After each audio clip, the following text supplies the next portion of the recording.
जय श्री कृष्णा, जय श्री राधे। दोस्तों, सनातन धर्म में सभी पर्व को बहुत ही महत्वपूर्ण माना जाता है। इस तरह श्री राधा रानी को समर्पित राधा अष्टमी के त्योहार का विशेष महत्व है। यह पर्व भगवान श्री कृष्ण जन्माष्टमी के बाद मनाया जाता है। इस दिन साधक व्रत रखते हैं। धार्मिक मान्यता है कि ऐसा करने से किशोरी जी प्रसन्न होती हैं। मान्यता के अनुसार राधा अष्टमी को श्री राधा रानी के अवतरण दिवस के रूप में मनाया जाता है। अगर आप भी राधा अष्टमी का व्रत रखते हैं तो राधा अष्टमी के आने से पहले जान ले कि यह व्रत कैसे किया जाता है। आइए जानते हैं इसके बारे में। पंचांग के अनुसार भाद्रपद माह के शुक्ल पक्ष की अष्टमी तिथि को 10 सितंबर को रात 11:11 पर शुरू होगी। वहीं इस तिथि का समापन 11 सितंबर को रात 11:46 पर समाप्त होगी।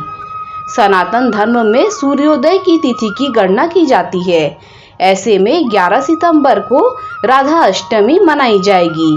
इस दिन पूजा करने का शुभ मुहूर्त इस प्रकार है।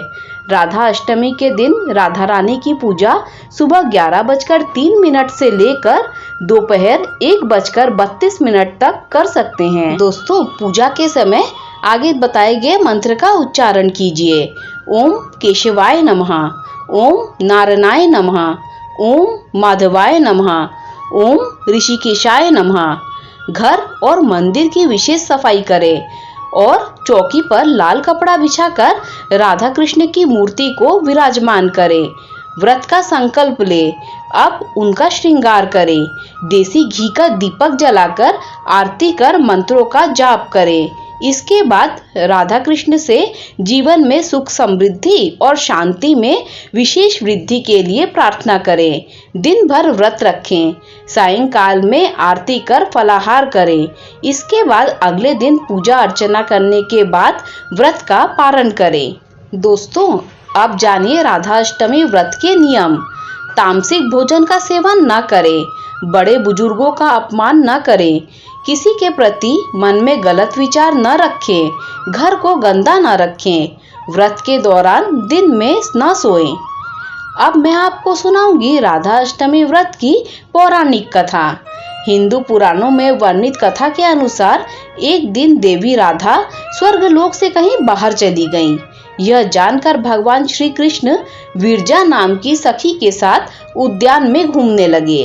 कुछ देर बाद देवी राधा स्वर्गलोक वापस आई तो वह कृष्ण को विरजा के साथ देखकर क्रोधित हो उठी और क्रोध में ही उन्होंने विरजा को अपमानित कर दिया, जिसके बाद विरजा नदी के रूप में बहने लगी।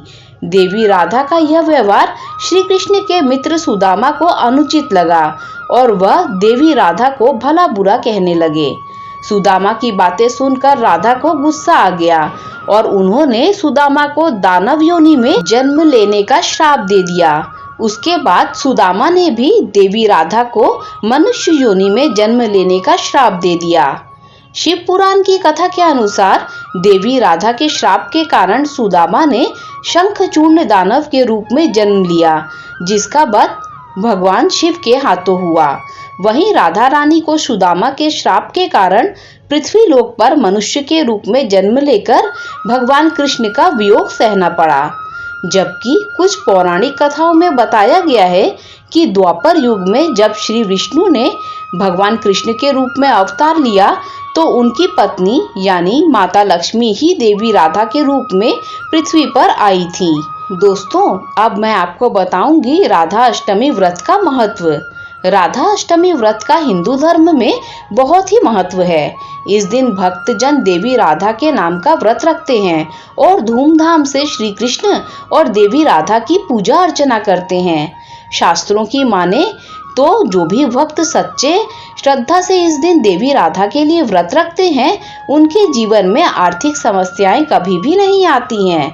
ऐसा भी माना जाता है कि इस दिन देवी राधा अपने भक्तों की सारी इच्छाएं पूर्ण करती हैं। धर्म शास्त्रों में बताया गया है कि अगर आपको श्री कृष्ण की कृपा प्राप्त करनी है तो देवी राधा के नाम का जप करना होगा। इसके बिना आप इस भवसागर को पार नहीं कर सकते हैं। दोस्तों, अगर ये जानकारी और राधा अष्टमी की कथा आपको अच्छी लगी हो तो लाइक शेयर सब्सक्राइब कीजिए। Thanks for watching this video.